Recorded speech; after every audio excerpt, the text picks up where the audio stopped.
Hello, everyone. Are you guys ready for this exciting panel that is going to determine where you fit in the future economy?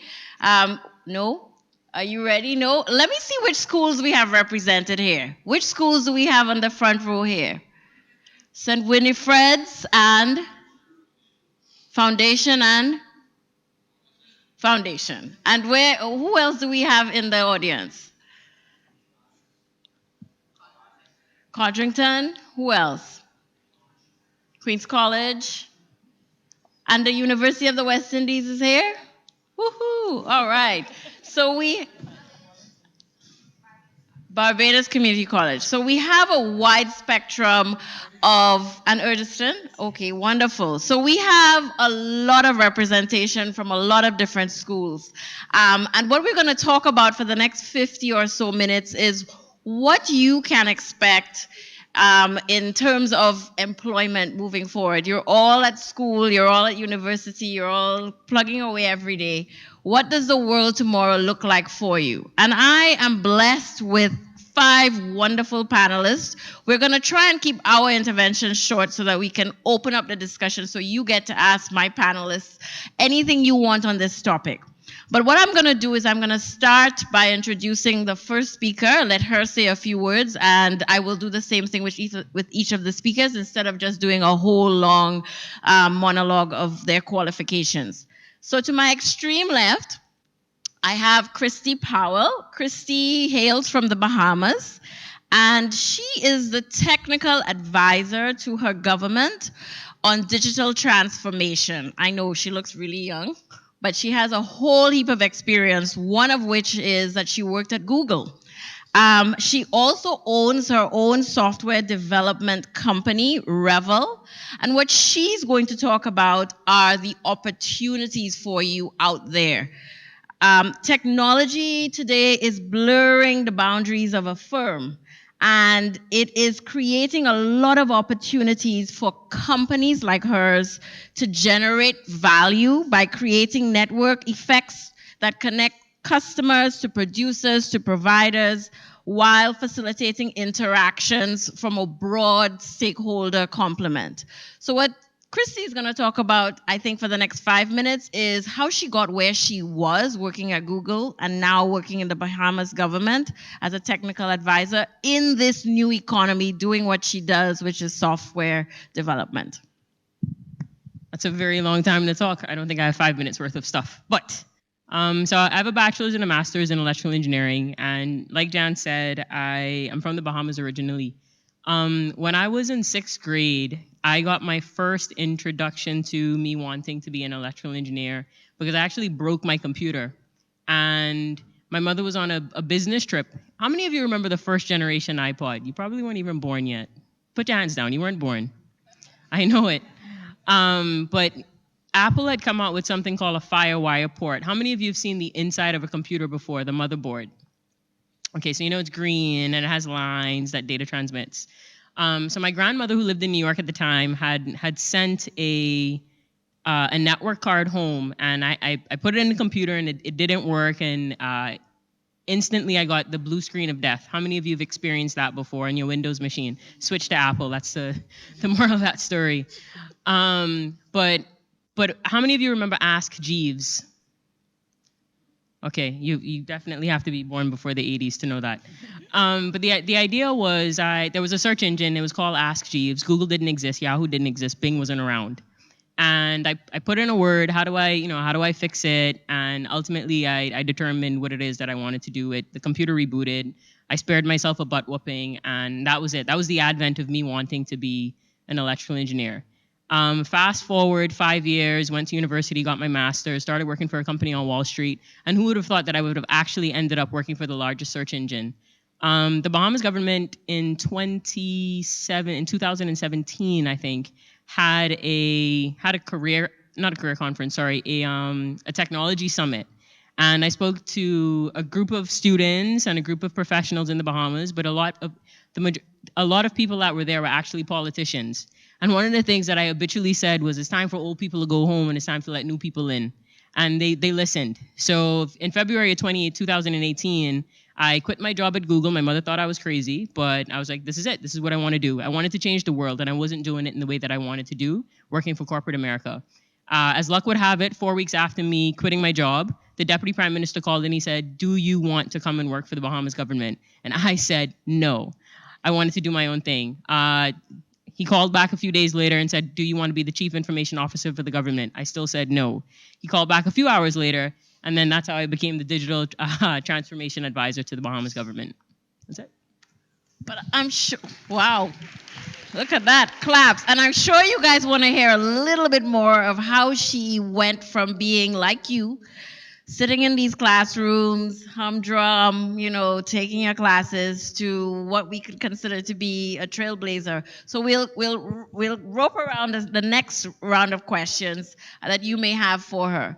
I'm now going to go to career professionals. So persons who advise you, persons who will in the future be giving you career advice, in fact, from now, give you career advice about this new, interesting world. Now, I'm sure many of you are worried. If you're not a software developer, if you're not doing computer science, what does the world look like for you? I'm a lawyer.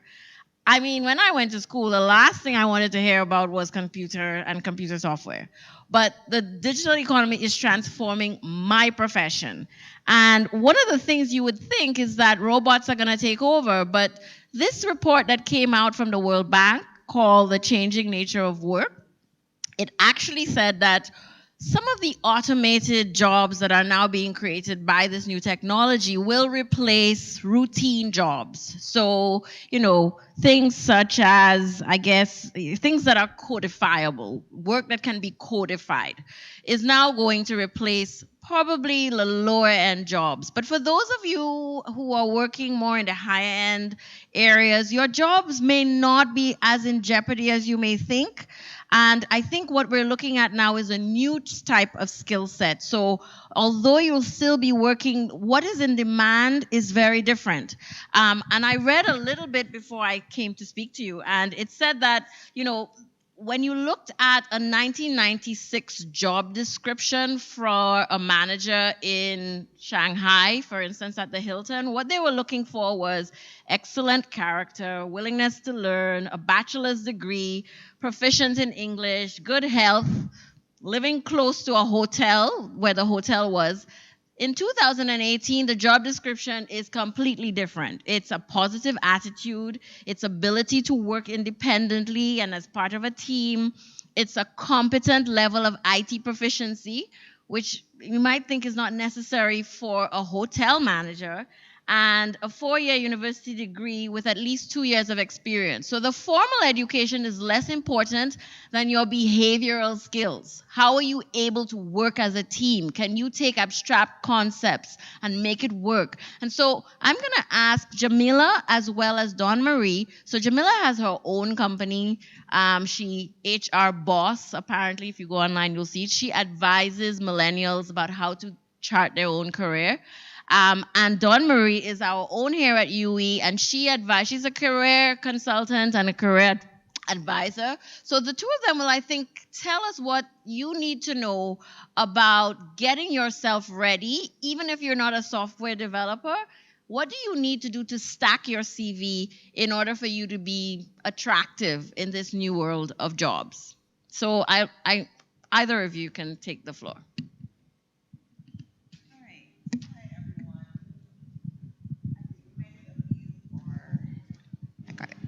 I think many of you are already using technology, even if you're not a software developer. So it's how do we leverage all of these things we have access to help us to be ready for the job market, which is changing, which is evolving. And I think there's one common thing in terms of the job descriptions that Jan described. Do you know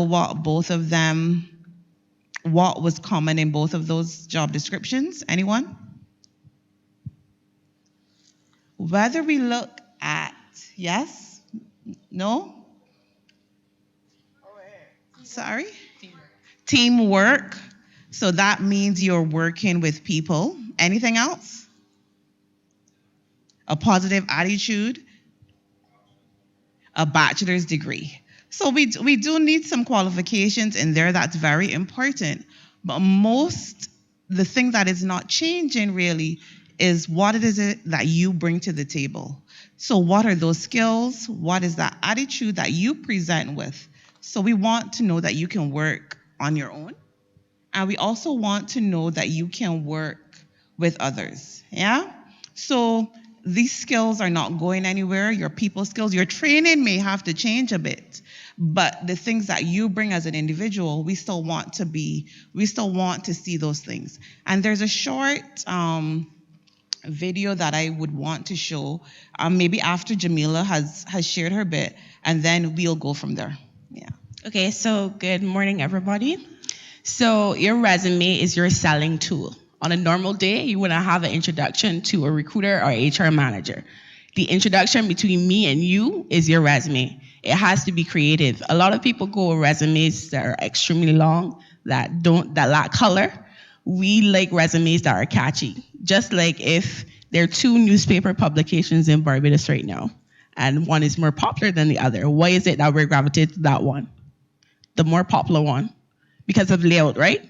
Layout, pictures, and it's more catchy on the eye. Recruiters is the same thing. We have thousands of resumes that we get every day from all over the world, and we go with the one that looks more appeasing. So the first thing is look at the layout of your resume. The second thing, what unique skills do you bring to the table? Now, I would have trained, I just came back. I was a victim of Trump's White House shutdown.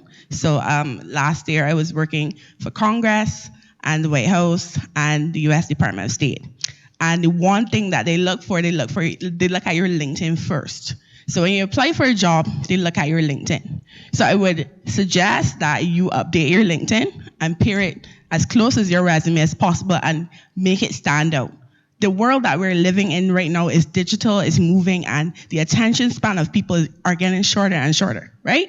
So if your attention span is getting shorter, our attention span is getting shorter. So you want to make how you look as a candidate on your resume or your LinkedIn be as attractive as possible so you have the heads up on the other candidate. Make sense? I don't see my alma mater today, but big up Codrington, okay? All right.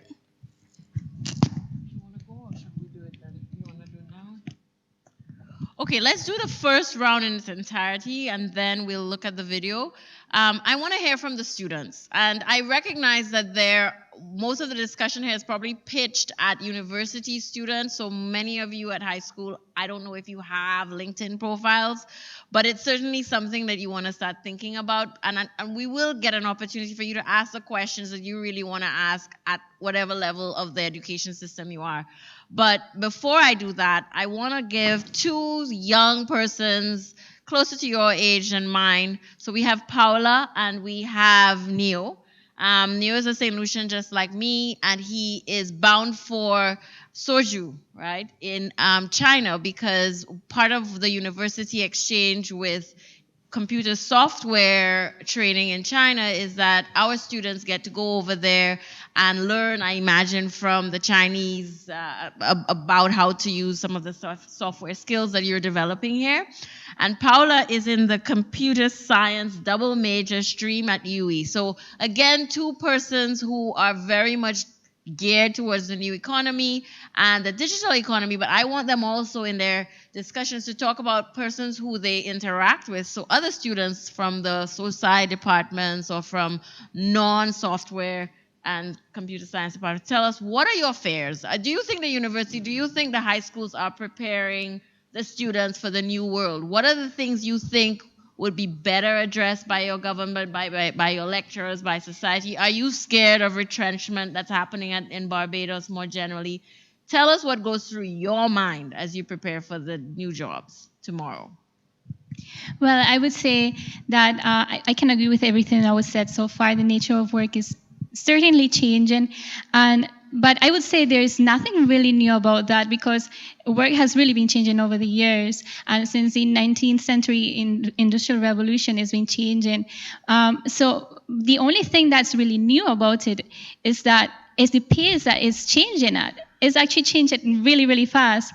And that means for us that when you are going to school, you might not be coming out prepared or as prepared as you would like, because you just can't keep up the education system to the needs of the market. So to represent the students at the university, we do have some fairs because we are seeing what the employees want, and we are matching it to what we're learning in our courses. And I'm doing a computer science degree.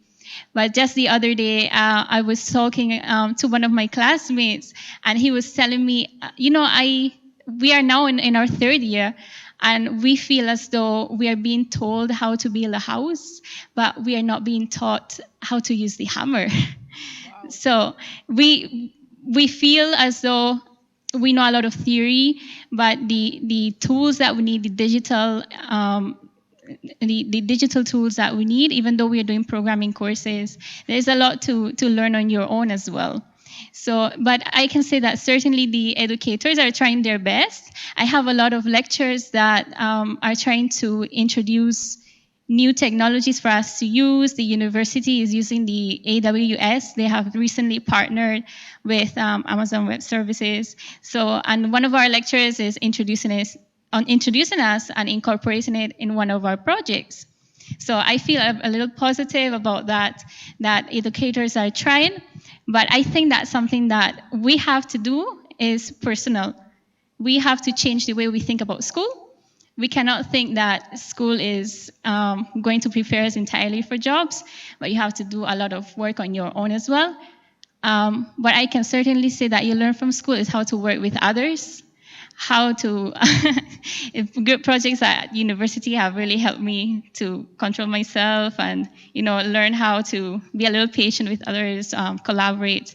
And those are things that we will certainly need as the society advances.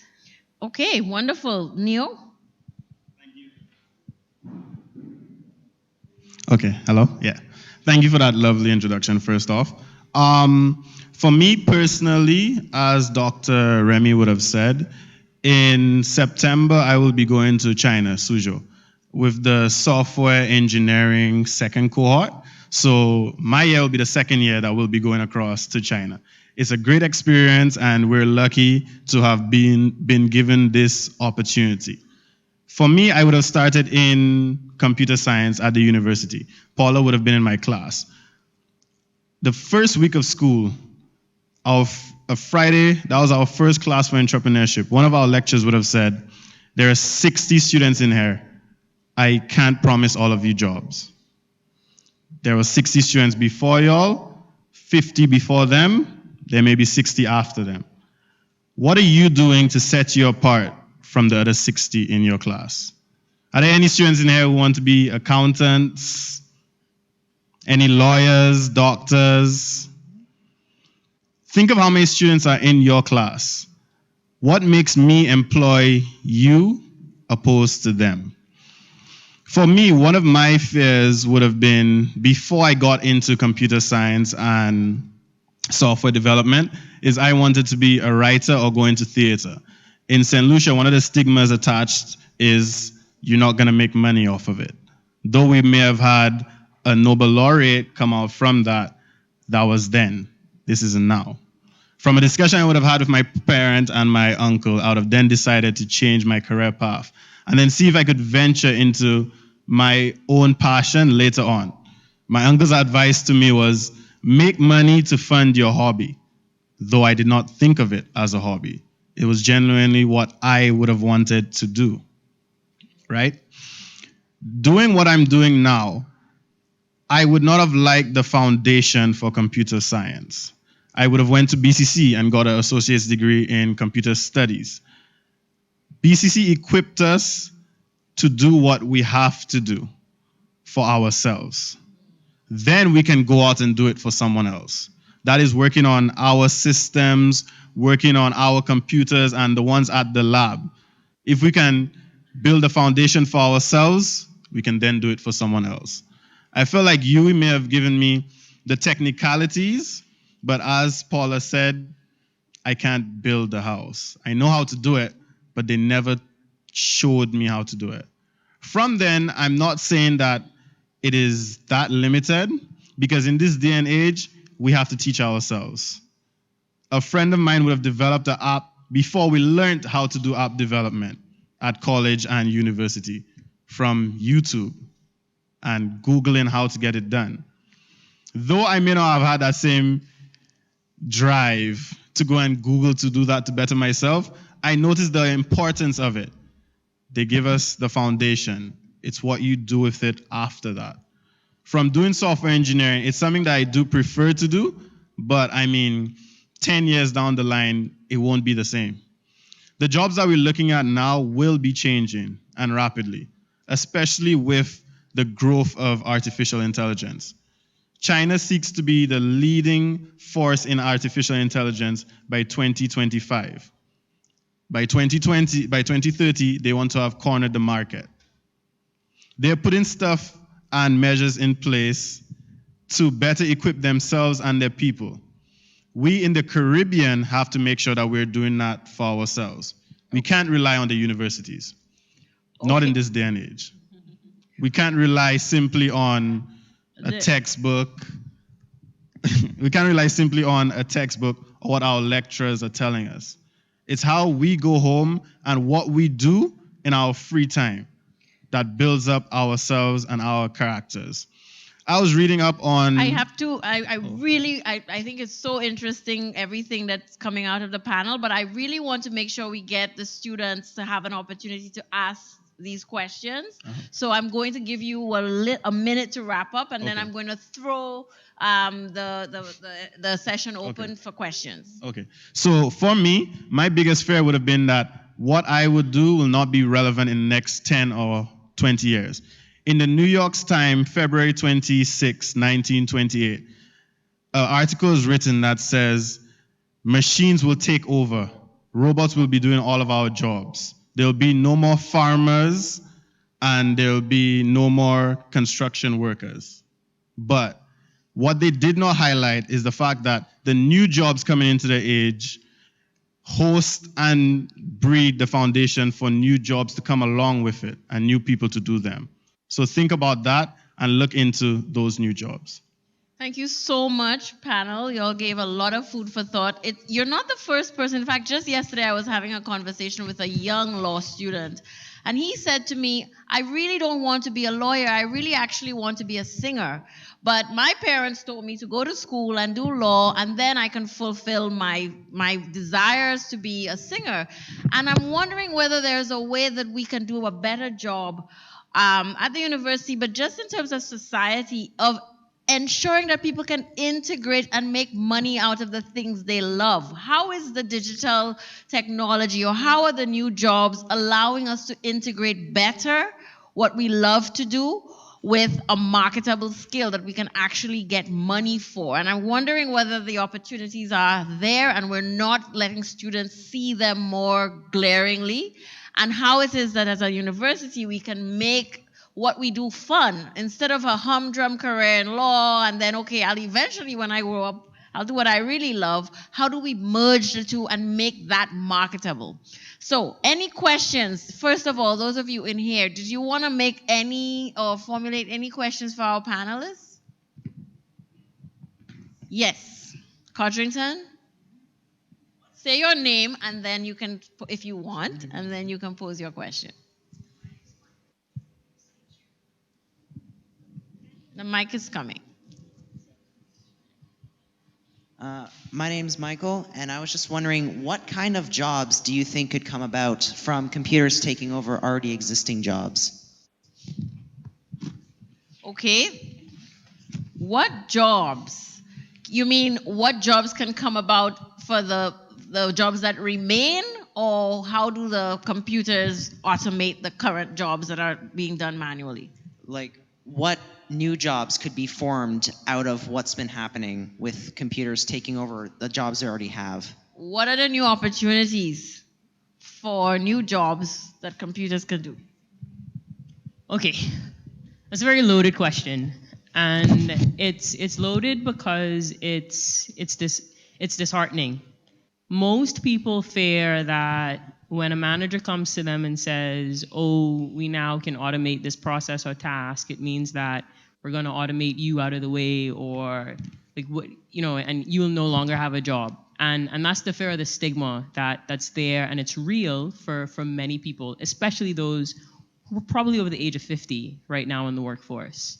For companies that are looking to go through this digital transformation or this evolution, what's really important is that they educate or re-educate the people who are in those current positions to do a different type of work. So for example, if I have an Excel file and there was someone who would sit down and manually enter information into that Excel file, what a computer may do right now is say, instead of manually entering it into an Excel file, you may now enter it into a database, and that person may feel as if that database is now replacing them. But the truth is, there's a reason or a need for us to have data analysts. And so just slightly changing the way we look at that person or the way that they engage or interact with that piece of software technology, we can then just give them a different skill set for them to continue making or even increasing their earning potential. Anyone else? Or any other questions? Are there any questions from the online audience? Nothing so far. So I wanted to ask a very sort of, it seems, unless there's anybody else, no? I wanted to ask a question about, to the young people kind of sitting here, how do you galvanize, how do you take advantage of the opportunities that are available today to make sure that you are building your CV or building yourself for the new economy? Meaning, I mean, is it that you should be more involved in extracurricular activities? Is that useful? Or should you spend more time, behind closed doors doing video games? Or I've heard a lot of people here talk about the fact that a lot of the Hi, I'm Dave Mackay. is on self-motivation. I mean, I don't think that takes the responsibility away from educators and persons to train, but I think it also means that there's a lot that you can do on your own. Do you have a question? Okay, let me let you have the floor. Good morning to everyone. To the panel, how would you promote yourself and thinking outside of the box in terms of careers and computers for students who are currently in secondary school, even looking at primary schools? When I say think outside of the box, doctor, lawyer, etc., especially when there are some secondary schools who do not introduce computer studies from first form level and some primary schools who do not introduce computer studies to students. How would you promote yourself and assist those students? I think one of the things that we are dealing with right now is not so much how we promote, but also how we stay relevant.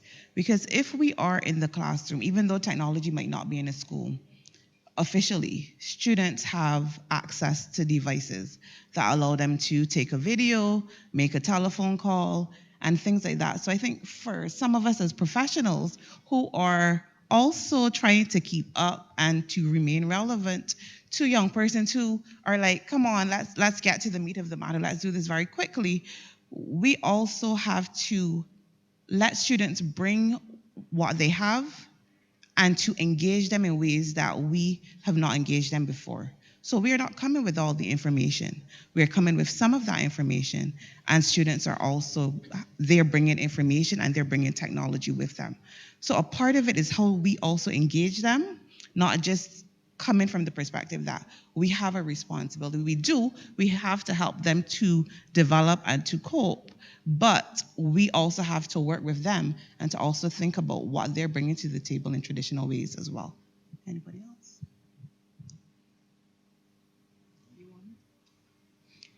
I think you wanted to show a video.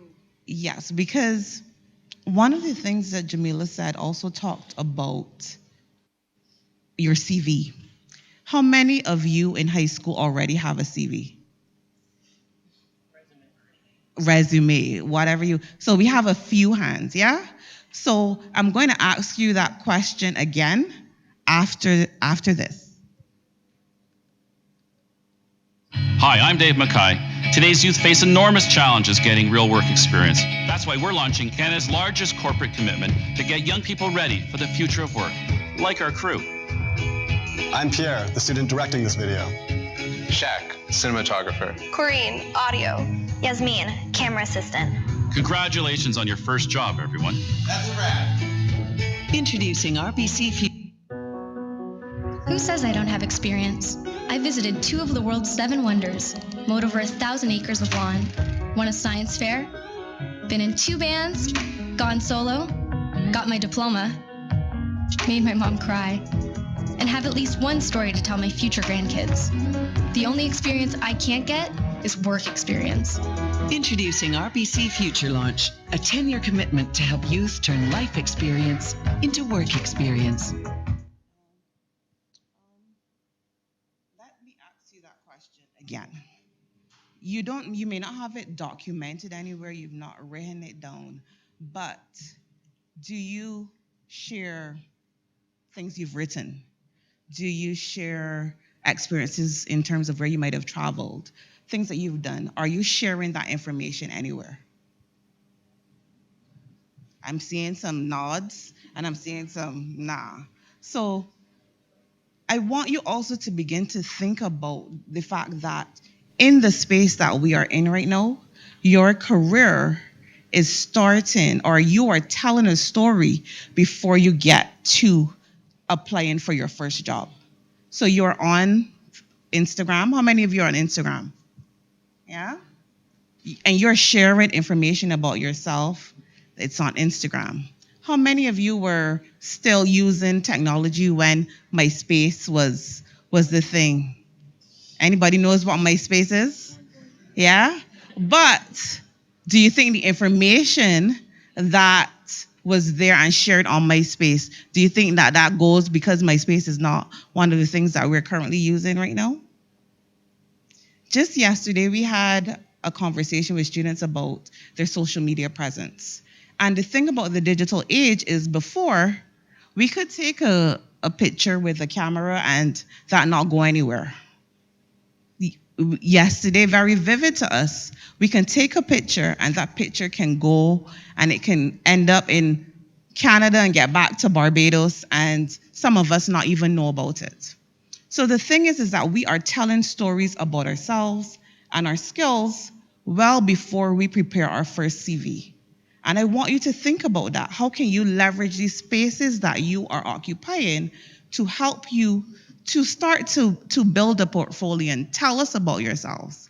Now, one of the other things is we are in the Arrow Center for Creative Imagination. Is that a technology space? Is that a computer science space? No, it isn't.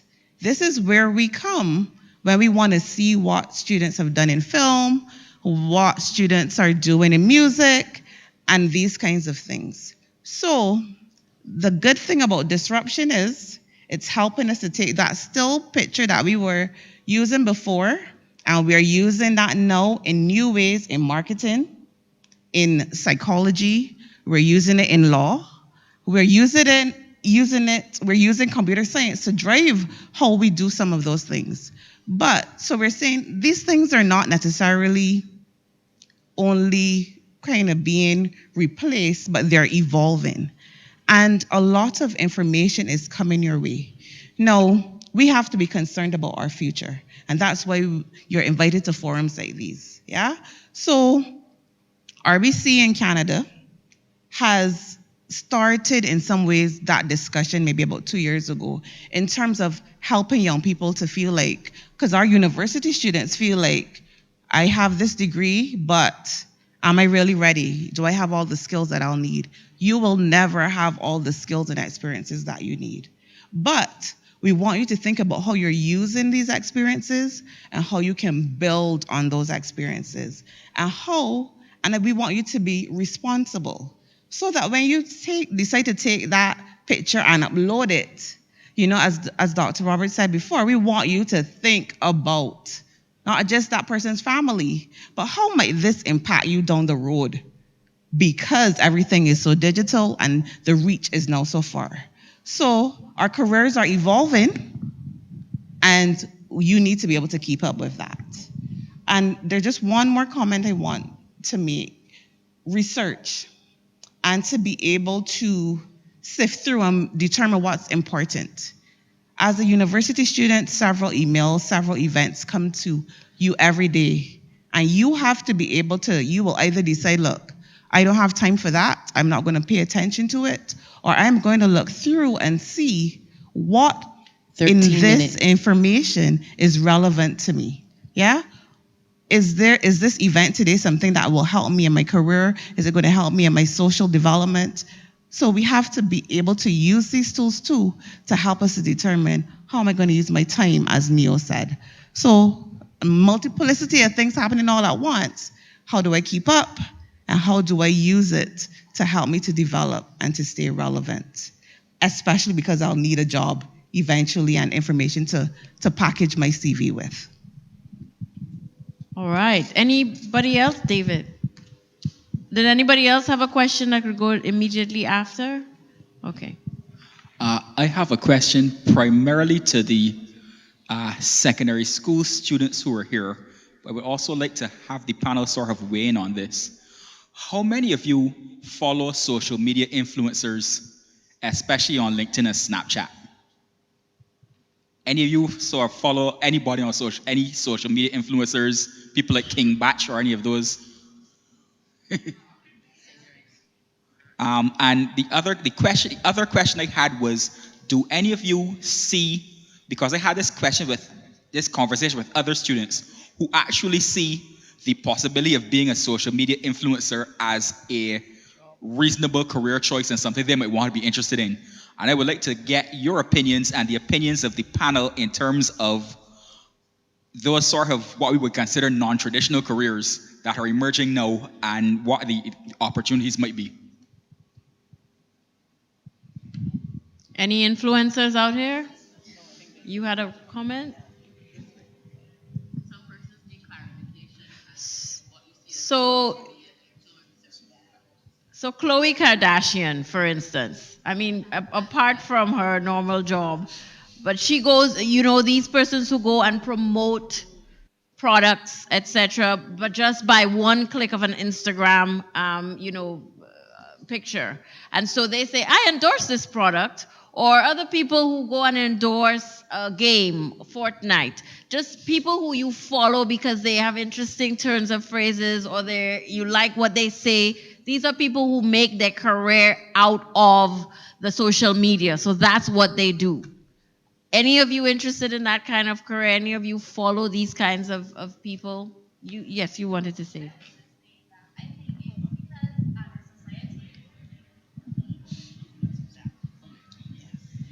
I was just saying that as a society, usually we tell our children go to school, get a job. Go to school, get your education, and go work for somebody else. We don't tell them, okay, you want to be a social media influencer? Come, let's do it. Like, I'm going to support you this far in your journey, and after you get here, you have to do it on your own. We usually tell them, go do what everybody else does. So in that way, we're stifling their creativity, basically. So instead of teaching children how to think, we want to teach them what to think. Wonderful, and I'm sure somebody on this panel is going to have something to say about that. All right, so I want to take the question. I'm so sorry that we didn't get to do bios. My company is a social media company. We do HR, but we're revolutionizing the way we practice HR in the Caribbean. John Marie found me on social media a couple years ago. The White House found me on social media, and we don't have a large following. The way that we do things and the way that we disrupt the practice of HR in the Caribbean has attracted the attention of U.S. officials.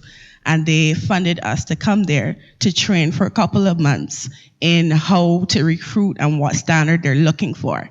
So yes, a social media career is viable, but it's how you go about doing it. Creating content constantly is exhausting. And as the audience changes, you have to figure out how to keep people engaged on a daily basis. So what you're doing for last month campaigns might not work for this month campaigns. You might be running sponsored posts that aren't reaching the target audience that they might not have the result that you had the last month. So what we do, we collaborate with larger brands.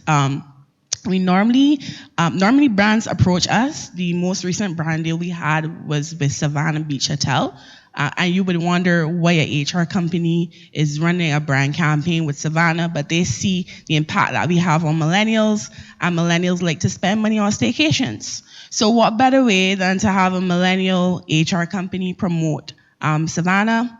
We just entered a collaboration yesterday with Caribbean Jobs, which is going to be huge, and we're going to be the face of their brand for the next couple of months. So the opportunities are viable. You just have to figure out how to monetize them and be consistent. And how do you do that? Monetizing? Yes. Okay, so there are several ways to monetize an online brand. One is brand collaborations. So the partnerships, whoever you're partnering with, they specify what they need, how many posts they need, what content they want to create, articles, video posts, or if it is, they specify what they want to create, and you come out, you land on a dollar figure based on shared value or value specifically for them, but you get there over time. Initially, what we did to make money was we created courses, which is like classes. A few of you in here have been to my classes or have seen me online. Where's Janelle? Yeah, a few of you. So we created classes to teach people what we do, or to teach people to market our expertise. So I'm an HR consultant by profession. So I teach people how to do interviews, teach people how to do resumes. We started online, and then we started face-to-face courses. So we started in Barbados, and then we went to St. Lucia, then we went to Trinidad. So we did it as a tour. So only DJs go on tour in Caribbean, that's what we've been told. But what we did is we took that DJ model and applied it to our business, and we operated like a talent company. So we just take the talent, we just take our skills, which is HR consultants, and we are non-traditional, non-conventional, and we go to different islands teaching people how to practice HR differently and how to get into the job market. Wonderful. That's when you go beyond the humdrum jobs that you think, the world here is preparing you for, and you think a little bit outside the box. And I think that's what is being now enabled by the digital technology and all these others, is you can do it, and you can do it yourself. You don't really have to rely as much on other people, because technology allows you to reach new markets and use your creativity. As you said, Neo, maybe if you had these opportunities earlier on, you would right now be, what did you want to be? A writer, using your software skills to promote your passion and your love. I think, Paula, you wanted to say something. Yeah, well, I was listening to Jameela, what Jameela said, and I said that is something that I just read in one of the articles, in LinkedIn articles. One of the skills that they want us to have is actually social media marketing. And I said, that's so interesting that her company actually does that and is helping people to do that. And we don't think about it, but what we spend hours doing on our phone, just browsing through social media, posting stuff. Did you know that you can actually get paid for that? So what you're doing actually has possibilities, or it has a career behind it, and we might not necessarily get taught that in the schools, but we have to see the opportunities that are out there for ourselves. And I'm sure that many people follow lots of YouTubers. I think that the future of works is, I personally think that is in education, because since it's changing so rapidly, people that are more adaptable and people that can have certain skill sets can share it with others so that no one gets left behind. So being on YouTube and being in these social media platforms, you can actually help everybody to be on pace.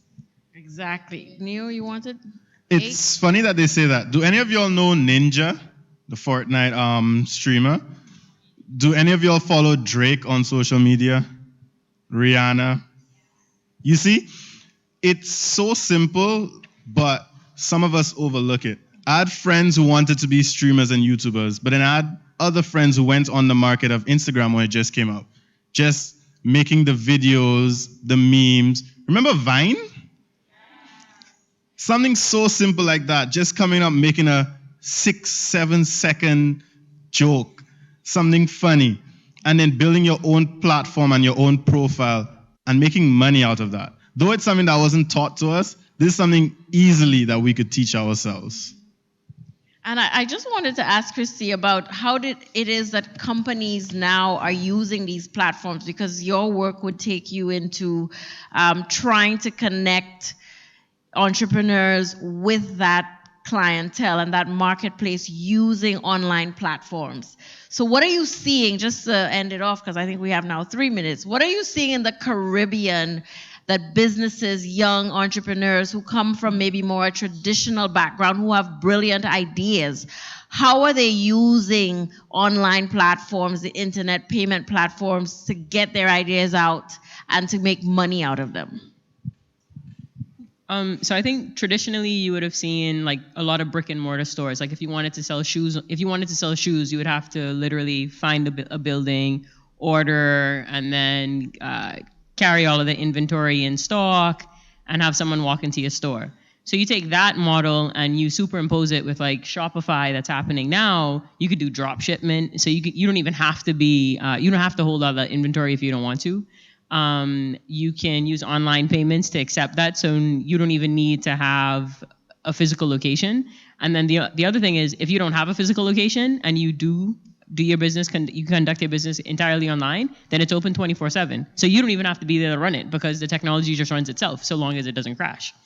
So I would say that a lot of companies now, thinking about their evolution and where they are on the digital transformation journey, they're really looking to use online platforms as much as they can. And then as it relates to advertising, to what the young lady mentioned around social media marketing, Google AdWords, Yahoo, the gamut for online advertising with different programmatic exchanges, the benefit for them there is that you could actually do segmentation with your customers. You could actually tell what your customers are interested in, things that you can't do in print. Like you could post an ad in the newspaper, but they could tell you they sold 10,000 copies, but you actually don't know. They printed 10,000 copies, but did they sell 10,000 copies?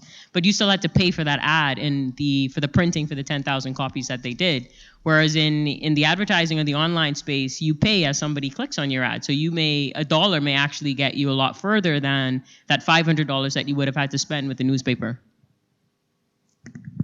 Wonderful. So unless there are any more questions from the audience or from those online, I think I'm just going to let each of my panelists conclude and give a hopeful message about the future instead of the doom and gloom, and give young people an opportunity to get excited about it.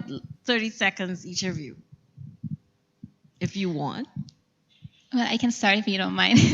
Yeah, well, I was thinking that I think one of the boys here from this school, he said that he's scared that, maybe because the machines are taking our jobs, we might not have jobs. But I think there is a limit to what machines can do.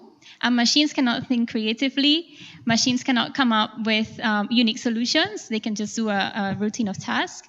So for those creative individuals, there is a lot of work that we can do. And especially something I would like to get into is user interface design or user experience. We have to know about each other so that we can design systems that people can use and that people can benefit from. So, for example, we have the older folks. They have online banking now, and they're taking a lot of the banking books out, and they feel a little bit left out. But there aren't systems designed for them. So that's something, maybe if you care about the elderly and you're interested in technology, you can get into UX design for the elderly. That's something interesting, or maybe for children. So there's a lot of opportunities. Okay, my closing words would be to be creative, develop your personal brand, and look for opportunities. If you don't see an opportunity, create your own. We are some of the most talented people in the Caribbean, and I think we're on top resource. So if the opportunity isn't available in the Caribbean, go into the North American market. Somebody is looking to hire top talent. Before we had internet, we wouldn't have access to these opportunities, but now we have YouTube and Instagram and LinkedIn that we could showcase our talent, and we could attract top employers. And if there's nobody doing what you want to do, create it your own, on your own. For me, I just want to list out a few of the jobs that economists assume will be there in the next 5 to 10 years. Robot manufacturing and service management, entrepreneurs and freelancers, avatar designer, drone pilot, esports athletes, psychologists, and therapists. Because of everything changing, it's rapid, we'll need someone to talk to. But then you look at jobs like factory workers, farmers, telephone operators. Does anyone remember the person who would stay in the elevator and press the button for you and stand up in the front in those old-time movies? I want each of you to think about your job in the current market and what do you think it'll look like in the next 5 years. I don't think barbers will change. I won't have a robot giving me a roundup. You know what I mean? Analysts, musicians, artists. I think the most important thing is to keep changing in a world that keeps changing.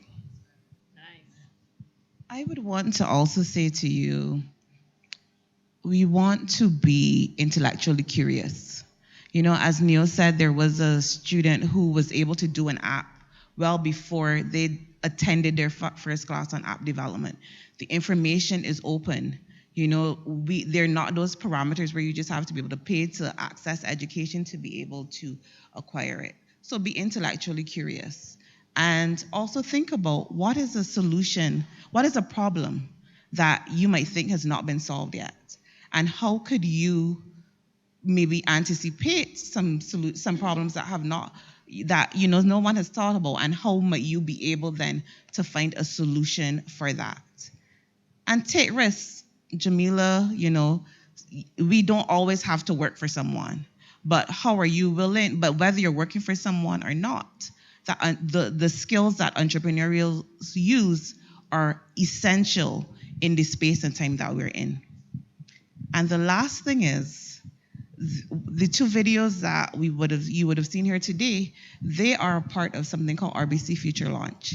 And you can go on YouTube and you can see a lot of ways that technology is even changing psychology. So even as a psychologist myself, where we may not be there with someone who may not be feeling very, very confident, very sure about themselves, there is technology that's evolving that can help to support things like depression and support things like suicide, even when a therapist is not physically there. So understanding how careers will change, but understand that with your intellectual curiosity, the sky doesn't even have to be the limit for you. So let's see what you can do. And just to end it off. So the two students on the panel today referenced that they feel as if their university education is forcing them to build a house, but they're not giving them the hammer. School is not designed to help you build that house. School is designed to keep you to imagine, to dream, to build that house. School is also not designed to give you that hammer. School is designed for you to recognize that that hammer is supposed to be used for a nail. When you as a young person as a resume comes across my desk, or any of you, when you graduate from university, the only thing, I know you don't know anything. I know you can't do anything day one. You will not be able to do anything by day 365 either. What I want you to be able to do is to dream, think creatively, and to be imaginative. Wow.